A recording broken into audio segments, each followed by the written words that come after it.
अस्सलाम वालेकुम। मैं हूं डॉक्टर अरहम शब्बीर। आप मेरा यूट्यूब चैनल देख रहे हैं। आज की हमारी वीडियो है सेमाग्लूटाइड के बारे में। सेमाग्लूटाइड को वेट लॉस के लिए इस्तेमाल करवाया जाता है।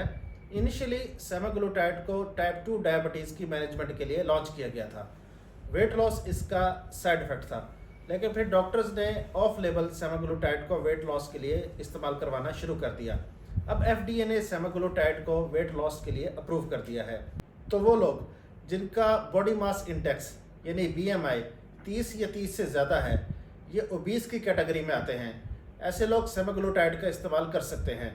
या वो लोग जिनका BMI 27 या 27 से लेकर 29 के दरमियान है, ऐसे लोग ओवरवेट की कैटेगरी में आते हैं। और ओवरवेट होने के साथ साथ उनको कोई और प्रॉब्लम भी है। फॉर एग्ज़ाम्पल, या हाई ब्लड प्रेशर है, या डायबिटीज़ है, या डिस्लिपिडीमिया है, तो ऐसे लोग भी सेमाग्लूटाइड का इस्तेमाल कर सकते हैं। या 12 साल की उम्र से ज़्यादा के वो नौजवान जो BMI की कैलकुलेशन के हिसाब से ओबीस की कैटेगरी में आते हैं, वो भी सेमाग्लूटाइड का इस्तेमाल कर सकते हैं।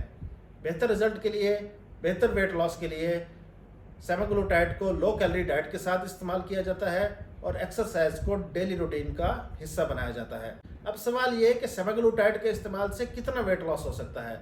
तो इस बारे में मुख्तलिफ स्टडीज़ ने मुख्तलिफ डेटा प्रेजेंट किया है। इनका निचोड़ ये है कि 1 साल या 1 साल से ज़्यादा के इस्तेमाल से तकरीबन 5% से लेकर 10% तक वेट लॉस हो सकता है। और अगर सेमाग्लूटाइड को लो कैलोरी डाइट और एक्सरसाइज के साथ इस्तेमाल किया जाए तो वेट लॉस ज़्यादा भी हो सकता है। बहरहाल चंद स्टडीज़ ऐसे भी हैं जिन्होंने 15% तक वेट लॉस भी बताया है। तो इस बारे में मुख्तलिफ डॉक्टर्स के एक्सपीरियंसेस डिफरेंट हैं और इस बारे में मुख्तलिफ आरा पाई जाती हैं। जहाँ तक डोज का ताल्लुक है तो 2.4 मिलीग्राम सेमाग्लूटाइड की डोज मेंटेनेंस डोज तस्वर की जाती है, लेकिन इसको हमेशा स्टार्ट लो डोज से करवाया जाता है। फॉर एग्जांपल 0.25 मिलीग्राम पहले 4 हफ्तों के लिए इस डोज से स्टार्ट करवाया जाएगा और फिर हर 4 हफ्ते बाद डोज में इजाफा किया जाएगा। 0.25 मिलीग्राम से स्टार्ट करवाकर अगले 4 हफ्तों बाद 0.5 मिलीग्राम, 1 मिलीग्राम, 1.7 मिलीग्राम और फिर 2.4 मिलीग्राम की डोज पर मेंटेन किया जाता है। अब बात कर लेते हैं कुछ साइड इफ़ेक्ट्स की।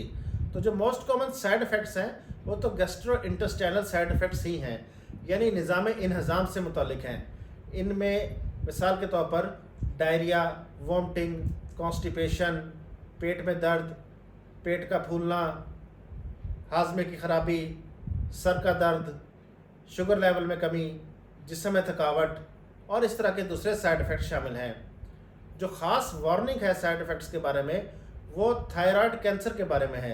इसलिए वो लोग जिनको थायराइड का कोई प्रॉब्लम है वो इस दवाई के इस्तेमाल में ख़ास एहतियात करें और अपने डॉक्टर के मशवरे के बगैर इस दवाई का इस्तेमाल बिल्कुल भी मत करें।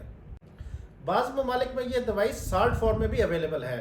मिसाल के तौर पर सेमाग्लूटाइड सोडियम या सेमाग्लूटाइड एसीटेट। FDA की रिकमेंडेशंस के मुताबिक अभी उनके पास इतना अप्रोप्रिएट डाटा अवेलेबल नहीं है कि वो ये साल्ट फॉर्म को रिकमेंड कर सकें। इसलिए फ़िलहाल साल्ट फॉर्म का इस्तेमाल ना किया जाए, यही रिकमेंडेशन है। चलें जी, आज की मुख्तसर वीडियो के लिए बस इतना ही। इस वीडियो को शेयर कीजिए। मज़ीद तिब्बी, तहकीकी और मुस्तरद मालूमात के लिए इस चैनल को सब्सक्राइब कीजिए और बेल आइकन पर क्लिक कीजिए। Thank you very much.